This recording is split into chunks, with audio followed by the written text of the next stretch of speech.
고린도전서 15장입니다. 50절부터 58절까지만 읽겠습니다. 한 목소리로 읽겠습니다. 시작. 내가 이것을 말하노니 혈과 육은 하나님의 나라를 이어받을 수 없고 또한 썩는 것은 썩지 아니하는 것을 이업으로 받지 못하느니라. 보라, 내가 너희에게 비밀을 말하노니 우리가 다 잠잘 것이 아니요 마지막 나팔에 순식간에 호련히 다 변화되리니 나팔 소리가 나매 죽은 자들이 썩지 아니할 것으로 다시 살아나고 우리도 변화되리라. 이 썩을 것이 반드시 썩지 아니할 것을 입겠고 이 죽을 것이 죽지 아니함을 입으리로다. 이 썩을 것이 썩지 아니함을 입고 이 죽을 것이 죽지 아니함을 입을 때에는 사망을 삼키고 이기리라고 기록된 말씀이 이루어지리라. 사망아, 너희의 승리가 어디 있느냐? 사망아, 내가 쏘는 것이 어디 있느냐? 사망이 쏘는 것은 죄요 죄의 권능은 율법이라. 우리 주 예수 그리스도로 말미암아 우리에게 승리를 주시는 하나님께 감사하노니 그러므로 내 사랑하는 형제들아, 견실하며 흔들리지 말고 항상 주의 일에 더욱 힘쓰는 자들이 되라. 이는 너희 수고가 주 안에서 헛되지 않은 줄을 알미라. 아멘. 우리 오늘은 지난주에 이어서 부활의 신앙을 소유한 자는 다르게 산다라고 하는 제목으로 말씀을 좀 나누고 은혜를 받겠습니다. 바로 시작을 할게요. 집중해 주시고 저를 봐주시기를 바랍니다. 지난주 우리는 부활의 신앙이 내 안에 있기에 나는 다르게 산다. 부활의 신앙이 내 안에 살아있기에 나는 다르게 산다라고 하는 제목으로 부활절 말씀을 나누는데 실은 도입부만 하다 마쳤어요. 시작만 하다 끝냈는데, 그래서 오늘은 지난주에 이어서 말씀을 좀 드리려고 하고요. 지난주 말씀을 생각하시면서 말씀을 들어주시면 은혜가 되겠습니다. 여러분, 예수님께서는 죽은 자 가운데서 살아나셔서 부활의 첫 열매가 되셨는데, 부활의 신앙, 부활의 믿음 있는 자는요 반드시 다르게 삽니다. 조금 다르게 사는 것이 아니라 완전히 다르게 살아요. 부활의 신앙이 내 안에 들어오게 되면 우리는 예수 그리스도의 부활을 믿습니다. 그리고 부활하신 예수 그리스도의 공중에 다시 오신 강림을 믿습니다. 그렇기 때문에 언젠가 주님이 강림하시게 되면 우리는 예수님을 따라서 부활하게 될 것을 나는 믿습니다. 마지막 나팔 소리에 호련히 순식간에 변화가 되어 이미 죽은 자들은 썩지 아니할 것으로 다시 살아난 것을 믿고 어떤 이 가운데는 살아있는 중에 완전함으로 변화되어 주님의 얼굴을 만나 뵐 것을 우리는 믿습니다. 그런데 부활의 신앙이 있는 자는요 죽고 나서 새롭게 변화되는 것만 믿는 것이 아니라 이 땅에서부터 따라합시다. 다르게 삽니다. 부활의 신앙이 있는 자는 죽고 나서 새롭게 변화되는 것은 당연한 것이고요. 이 땅에서부터 다르게 산다. 이 땅에서부터 남다른 삶을 살아간다. 이 땅에서부터 변화된 삶을 살아간다는 거예요. 여러분, 아브라함이 100세 때 낳은 아들 이삭을 하나님께 제물로 바쳤습니다. 그러면 그렇게 할 수 있었던 이유가 뭐예요? 아브라함 안에 어떤 믿음이 있었기 때문이에요? 부활의 믿음이 있었기 때문이에요. 지금 내가 사랑하는 아들 독자 이삭을 하나님께 제물로 바칠지라도 하나님께서는 반드시 살리셔서 모든 민족의 조상으로 올리실 거라고 하는 그 부활의 믿음이 아브라함 안에 살아있었기 때문입니다. 우리 성경 한 절 읽어봅시다. 시작. 기록된 바 내가 너를 많은 민족의 조상으로 세웠다 하심과 같으니 그가 믿은 바 하나님은 죽은 자를 살리시며 없는 것을 있는 것으로 부르시는 이시니라. 믿으시면 크게 아멘. 하나님은 죽은 자를 반드시 살리신다라고 하는 믿음이 아브라함 안에 살아있었기 때문에 독자 이삭을 드린 거예요. 욥도 마찬가지예요. 욥이 고난당하고 있을 때 하루아침에 재산을 다 잃어버리고 자식이 죽고요, 자기도 병이 걸려 죽을 날을 받아놓고 있을 때에 욥이 친구들이 욥에게 와서 이렇게 비꼬면서 비아냥거리면서 말하지요. 욥아, 나무는 찍힐지라도 다시 음이 나고 찍힐지라도 연한 가지가 끊이지 않는데 너는 희망이 없어. 너는 소망이 없어. 너는 소멸되고 말 거야 라고 욥의 친구들이 욥에게 찾아와서 비난을 하잖아요. 하지만 욥에게는 어떤 신앙이 있었어요? 부활의 신앙이 있었어. 부활을 믿었어요. 그래서 욥이 욥의 친구들에게 단호하게 말하는 겁니다. 우리 크게 읽겠습니다. 시작. 내가 알기에는 나의 대속자가 살아계시니 마침내 그가 땅 위에 서실 것이라. 내 가죽이 벗김을 당한 뒤에도 내가 육체 밖에서 하나님을 보리라. 하나님의 살아계심을 믿으시기를 바랍니다. 하나님이 욥을 부활시킬 거라고 하는 믿음이 있었다라고 하는 거예요. 부활이라고 하는 단어가 없을 때에, 부활이라고 하는 개념이 아직 생소할 때에 아브라함에게는, 욥에게는 그런 믿음이 있었다라고 하는 거예요. 그러면서 하나님께서는 부활의 신앙을 갖고 있었던 아브라함에게, 욥에게 복을 내셨습니다. 하나님께서는 아브라함을 축복하사 그가 밟는 모든 땅을 그에게 다 주셨고 대적의 성문을 취하게 하셨습니다. 그리고 하나님께서는 욥에게도 복의 복을, 은혜 위에 은혜를 허락하여 주셨는데, 욥의 말년에 받은 복이 초년에 받은 복보다 몇 갑절 많은 복을 하나님이 주신 것을 우리는 성경을 통해서 보고 있습니다. 즉 하나님의 특별한 은총과 축복이 부활을 믿는 아브라함과 욥에게 쏟아 부어지는 거예요. 이처럼 부활을 알면, 부활을 믿으면 다르게 살아요. 부활을 믿으면 다른 차원의 삶을 살고 다른 차원의 은혜를 받고 다른 차원의 복을 받습니다. 여러분의 삶에, 여러분의 신앙 안에 부활의 신앙이 견고해지기를 주의 이름으로 축원합니다.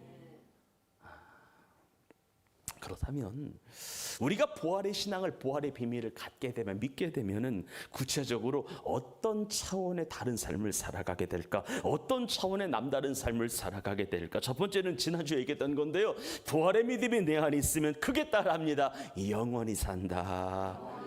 부활의 믿음이 있으면요, 죽는 것이 아니라, 죽음으로써 모든 것이 끝나는 것이 아니라 죽어도 영원히 다시 사는 은혜가 그 아들과 딸 가운데 주어지게 된다는 거예요. 그래서 바울이 본문에 이런 말을 했던 거예요. 15장 52절의 말씀을 읽겠습니다. 시작. 나팔 소리가 나매 죽은 자들이 썩지 아니할 것으로 다시 살아나고 우리도 변화되리라. 아멘. 다시 살아난다는 거예요. 여러분, 부활을 정말로 믿으면 죽음이 삶의 끝이 아니라 죽음은 새로운 시작이 돼요.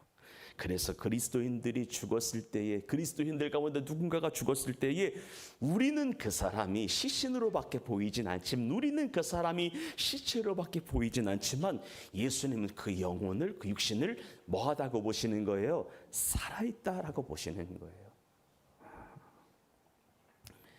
여러분, 철로역정을 쓴 존 버년, 우리가 철로역정을 읽었잖아요. 이 사람이 죽으면서 이런 말을 하고 실제적으로 죽었어요. 사랑하는 우리 성도님들, 나를 위하여 울지 말고 당신들을 위하여 우십시오. 나는 우리 주 예수 그리스도에게로 돌아갑니다. 죽으면서 했던 마지막 고백이에요. 철로역정의 존 버년의. 죽은 나를 위해 도하지 마세요. 당신들을 위해서 해도하십시오. 안 믿는 자를 위하여 우십시오. 나는 예수님에게로 돌아갑니다. 나는 오늘 새 노래를 부르는 곳으로 들어가게 될 것입니다. 영원히 거기서 살게 될 것입니다. 옆 사람을 축복합니다. 이렇게 축복해요. 예수님 믿는 당신은 영원히 삽니다. 시작. 그래요. 여러분, 예수님 믿는 생명예배교회 성도는 죽어도 다시 삽니다. 영원히 삽니다. 우리는 이미 그리스도 예수 안에 접붙임 바 되어 있습니다. 우리는 그리스도 예수 안에 있습니다. 예수 믿는 당신은 영원히 삽니다. 얼마나 감사한지요. 두 번째인데, 부활의 믿음이 있으면 크게 따라합시다. 두려움 없이 산다. 여러분, 부활을 믿는 사람들은 살아가면서도 두려움 없이 담대하게 살아요. 왜냐하면 죽어도 다시 살 것을 알기 때문입니다. 바울은 오늘 본문에서 이렇게 담대하게 외치더라고요. 우리 55절부터 57절의 말씀을 읽겠습니다. 시작. 사망아 너의 승리가 어디 있느냐? 사망아 내가 쏘는 것이 어디 있느냐? 사망이 쏘는 것은 죄요 죄의 권능은 율법이라. 우리 주 예수 그리스도로 말미암아 우리에게 승리를 주시는 하나님께 감사하노라. 아멘. 무슨 말이냐? 이런 말이에요. 더 이상 사망이 우리의 삶에 왕노릇할 수 있다 없다? 없다는 거예요. 더 이상 죽음이 우리의 삶을 좌지우지하지 못한다는 거예요. 죽음이라고 하는 것이 우리의 삶을 주관하거나 다스릴 수 없다는 거예요. 왜냐하면 이유는 단순해요. 사망이라고 하는 것이 인간의 죄로부터 온 것인데, 죄가 힘을 발휘하여 우리에게 사망을 주는 것은 죄의 삭시 사망이라고 하는 율법의 내용 때문에 그래요.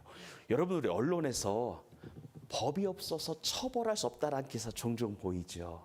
분명히 저 사람이 중죄를 졌어요. 엄청난 죄를 졌어요. 근데 저 죄에 대한 처벌을 할 수 있는 뭐가 만들어져 있지 않은 거예요? 법이 없는 거예요. 마찬가지예요. 우리가 왜 죽어요? 죄 때문에 죽는 거잖아요. 근데 더 정확하게는 죄의 삭은 사망이라고 기록되어 있는 하나님의 말씀이 그렇게 기록되어 있기 때문에 죄가 사망이 힘을 발휘하는 거잖아요. 하지만 예수 그리스도께서 세상에 모든 죄를 짊어지시고 대신 죽으심으로 말미암아 십자가에서 모든 저주를 해결하신 것을 믿으시면 아멘 합시다. 이미 모든 죄의 값이 십자가를 통하여 지불이 되고 청산이 되고 해결이 된 거예요. 죽음을 통하여 깨끗이 청산을 하신 거예요. 그러면서 크게 따라합니다. 율법을 이루셨다. 율법을 완성하셨다. 그래, 죄의 삭은 사망이야. 그래, 예수 내가 너희들을 위해 대신 죽겠다 이거예요. 이루신 거예요. 그런데 그것이 성경에 보니까 다가 아니었다는 거예요. 죽으신 지 3일 만에 부활하심으로 말미암아 새로운 상속 언약이 우리에게 주어졌다. 어떤 상속 언약이에요? 죽어도 다시 사는 언약이 우리에게 더해졌음을 믿으시면 아멘 합시다. 그래서 예수 믿는 성도들은 죽어도 다시 사는 은혜의 역사, 은혜의 복음 가운데 살아가게 되는 줄 믿으시기를 바랍니다. 우리 한번 따라 합시다. 우리는 죽어도 삽니다. 아멘. 여러분, 죽으면 죽으리라고 하는 각오로 사십시오. 그러면 죽으면 반드시 삽니다. 이런 믿음이 우리 안에 살아있기를 예수님의 이름으로 축복합니다. 여러분, 예수님을 믿는다는 이유로 평생을 핍박을 받으며 박해를 받으며 여기서 로마 지하 카타콤에서 살았던 이들이 있습니다. 그러니까 이들이 예수를 믿어서 핍박과 박해받는 게 너무 심해가지고 지하에 굴을 파고 산 거잖아요. 근데 어떤 이들은 이 지하 동굴에서 태어난 사람도 있었던 거예요. 평생에 땅 속에서 나서 땅 속에서 살다가 땅에서 죽었는데, 그렇게 평생을 햇빛 한 번 보지 못하고 살다가 죽은 이들이 이렇게 말해요. 이게 카타콤 무덤에 발견된 그리스도인의 유골이었는데, 여러분 생각해봐요. 햇빛 보고 살 적이 없어. 지하에서 태어난 거야. 지하에서 살았어. 평생 햇빛을 못 봤다고 이 사람들이. 이들이 어떤 고백을 하냐면, 한번 따라 합시다. 진솔하게 가장 즐거웠다. 아이러니하죠. 어떻게 즐거울 수가 있을까? 쉽지 않은 이야기잖아. 가장 즐거웠다는 게 카타콤 벽화에 그렇게 많이 적혀 있대요. 이 순례를 가보게 되면. 그러면 무엇이 이들로 하여금 가장 즐겁다라고 하는 고백을 하게 하는 거예요? 부활의 신앙이에요. 부활의 신앙이 동굴 카타콤에 살게 하면서도 두려움 없이 담대하게 평안하게 살게 했다라고 하는 거예요. 여러분 크게 따라해 볼까요? 부활의 신앙이 확고하면 죽음이 두렵지 않습니다. 아멘. 제가 수많은 임종을 지켜봤잖아요. 예수 제대로 믿는 사람들은 얼굴 색이 평안해요. 임종의 순간에도. 천국에서 다시 보자고 해요. 그날에 다시 재회하자라고 해요. 이런 임종을 꼭 맞이하기를 주의 이름으로 축원합니다. 죽음에 막 두려워 떨고 죽어가는 것이 아니라 괜찮다고 우리 다음 세상에 다시 보자고 천국에서 재회하자고. 옆 사람을 축복합니다. 천국에서 재회합시다. 정말이에요, 여러분들. 천국에서 다시 보는 거예요. 이 믿음이 있어서 우리가 오늘 예배하는 겁니다. 바울은 오늘 이렇게 말해요. 부활의 신앙이에요. 세 번째는요, 크게 따라해요. 부활의 신앙을 믿으면 심으면서 삽니다. 부활을 믿는 사람들은 죽기까지 심으면서 살아요. 왜냐하면 부활 이후에 뭐 할 것을 믿기 때문이에요. 거둘 것을 믿기 때문이에요. 그래서 계속 살아생전에 선하고 아름다운 것들을 심습니다. 반대로 부활의 신앙이 없는 사람들은 죽음으로써 모든 것이 끝난다고 생각하기 때문에 어떤 것도 심지 않습니다. 마음을 드리는 헌심도 없고 몸을 드리는 헌신도 없고 예물을 드리는 헌물도 없습니다. 그러면 그런 사람들은 사람에게는 할까요? 여러분 잘 생각해 봐요. 하나님에게도 않는데 사람에게는 더 안 하겠죠. 그렇기 때문에 죽은 이후에 하나님의 나라에 들어가서 실은 거둘 게 없어요. 하나님의 나라는 들어가겠지만 바울이요, 오늘 보면 마지막 절에 진짜 귀한 고백 하나를 해요. 한번 읽어볼까요? 시작. 그러므로 내 사랑하는 형제들아 뭐하며? 견실하며, 견고하고 실천적이라는 이야기, 견고하고 성실이라는 이야기예요. 그 다음이요, 시작. 흔들리지 말고 항상 주 회일에 더욱 힘쓰는 자들이 되라. 이는 너희 수고가 주 안에서 헛되이지 않은 줄을 알미라. 내 사랑하는 형제들아, 견실하며 흔들리지 말고 항상 주 회일에 힘쓰는 자들이 되라.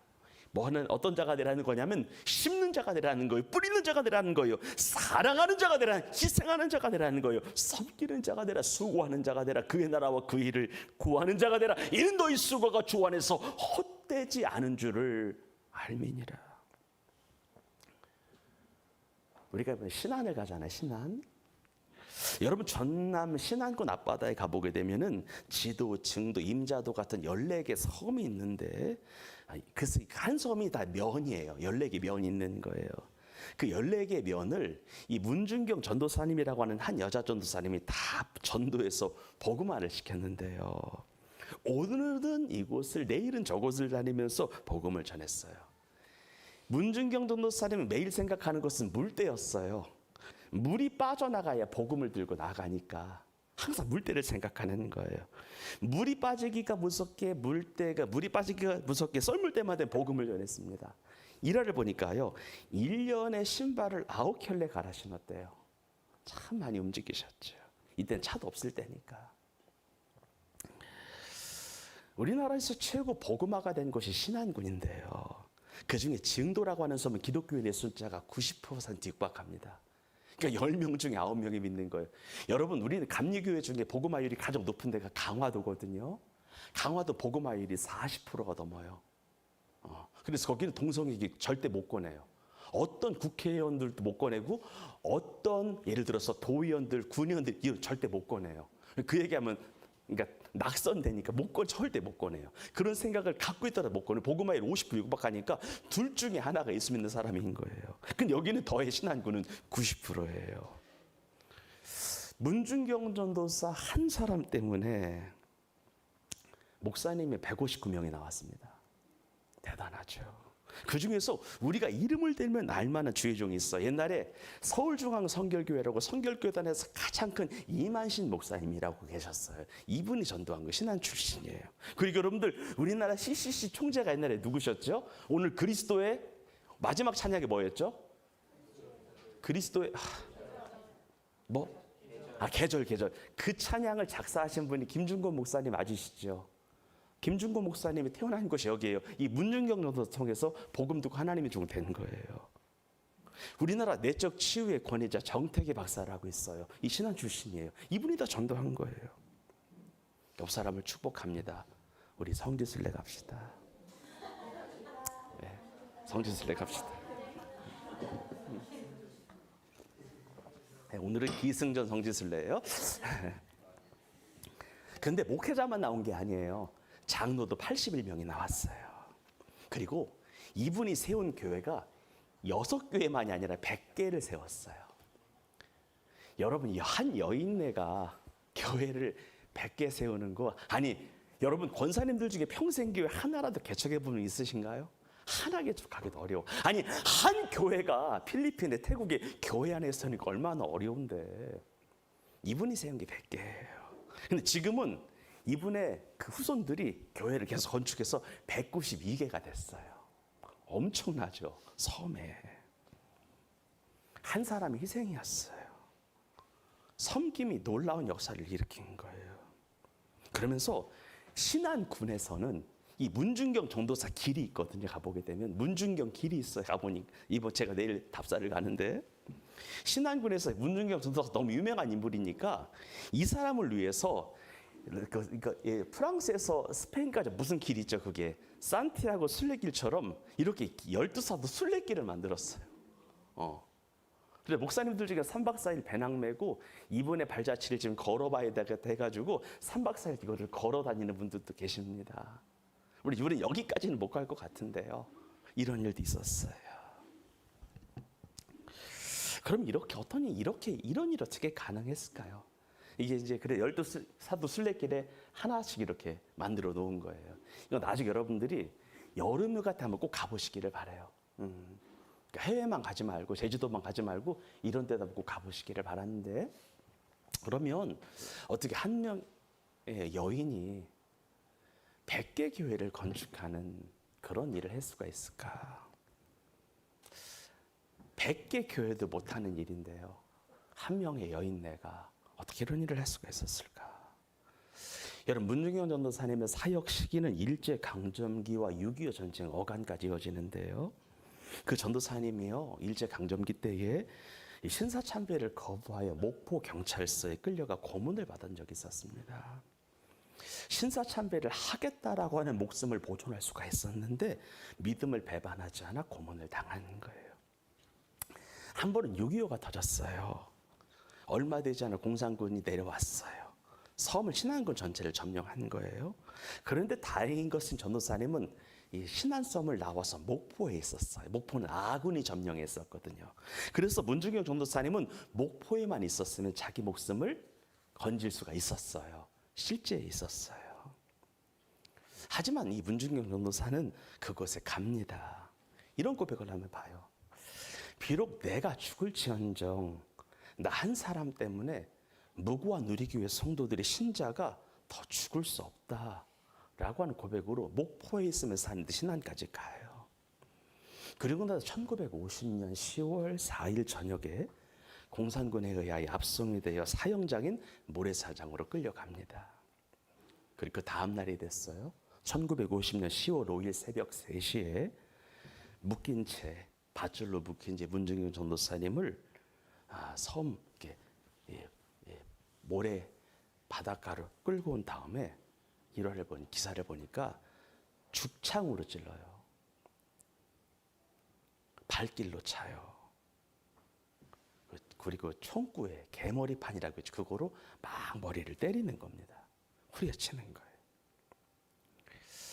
그 와중에 문중경 전도사 책을 보니까 나를 죽이더라도 사역자가 또 있었던 것 같아요. 백정희 전도사라고 하는. 나는 죽이더라도 백정희 전도사와 성도들은 죽이지 말라고 공산군에게 간청을 해요.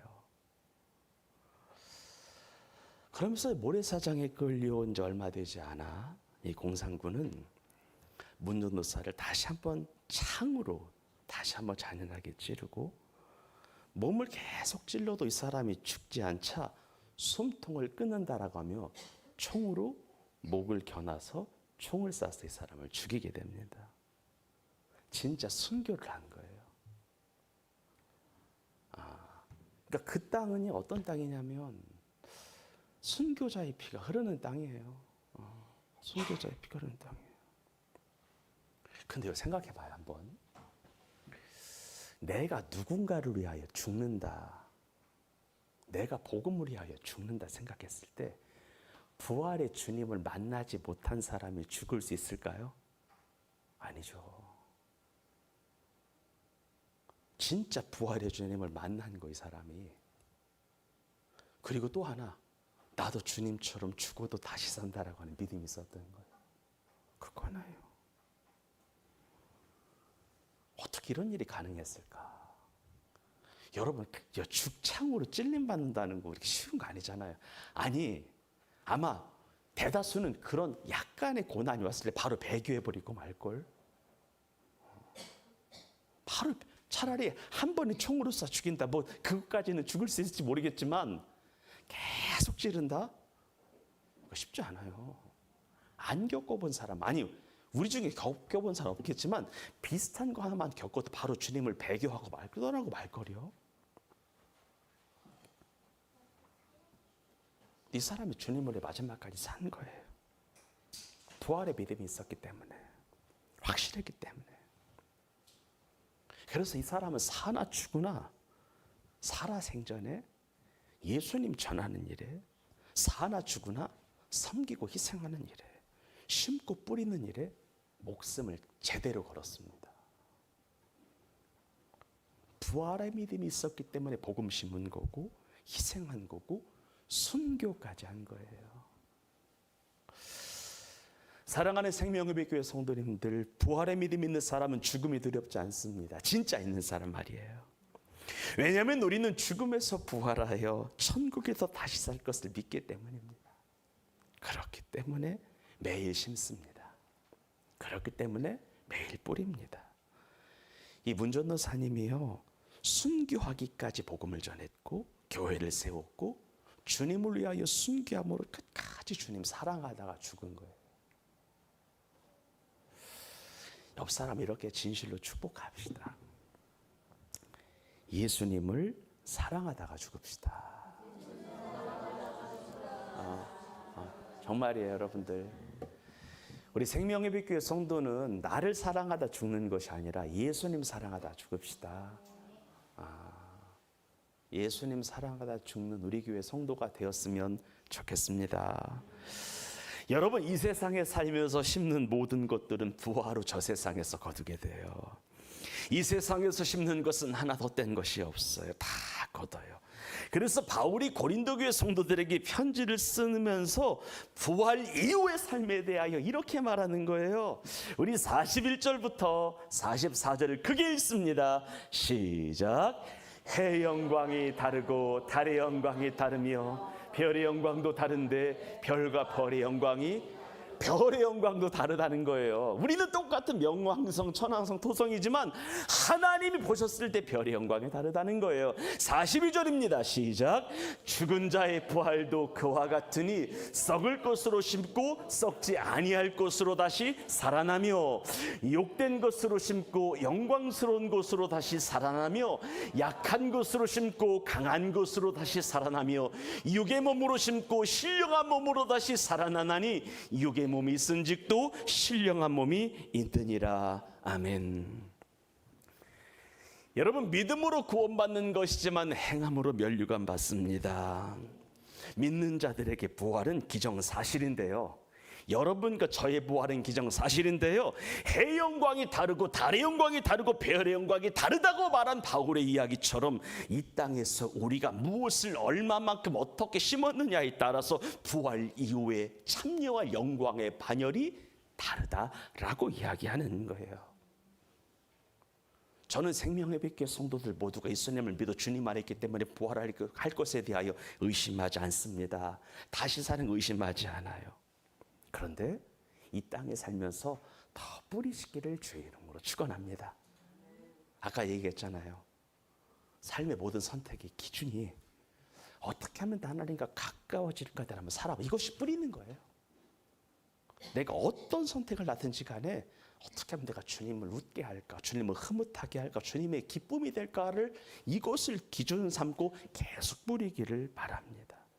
그때 하나님이 뿌리며 산 여러분들에게 천국에서 거둘 게 있게 할 것입니다. 마지막으로 얘기 하나 하고 마칠게요. 한번 금요일에 한번 이야기했던 건데, 저희 어머님 올해가 68세세요.